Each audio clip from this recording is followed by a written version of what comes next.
मुकद्दस रूह। ये रूह जब निकलती है ना, तो निकलने के बाद इस जन्म से वो आजाद हो जाती है, फिर वो नया जन्म लेती है, वो नया जन्म लेती है, नए जन्म के अंदर ज़ुहूर पजीर होती है।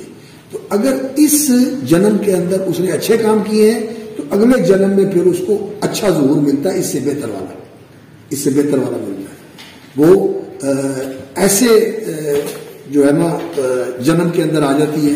अब तो इंसान है तो फिर वो देवता बन जाती है, वो देवताओं के शक्ल में ज़ुहूर पजीर होती है, वो देवता बन जाती है।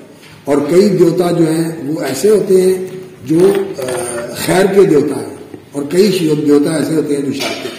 देवियां, अब काली देवी है, अब लक्ष्मी देवी है। लक्ष्मी देवी जो है वो दौलत की देवी है।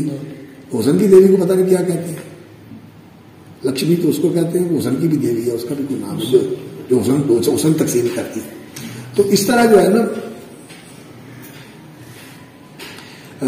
ये जो है फिर अगले जन्म में जाकर देवते या देवियां बन जाती है, या बादशाह बन जाते हैं, या और कोई इस तरह का जो है ना उनको अच्छा जन्म मिल जाता है। और फिर उसमें अगर वो अच्छे काम करते हैं तो फिर उससे भी अच्छा मिल जाता है।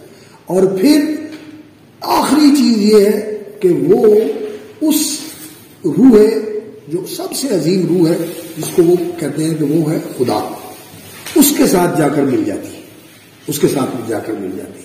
तो ये जो है ना आवागमन का नजरिया हिंदुओं का, तनासुब अरवा का, कि एक जन्म से निकलकर फिर दूसरे में आ जाती है। और अगर बुरे काम किए तो फिर वो नीचे चली जाती है, छोटी जाति में आ जाती है।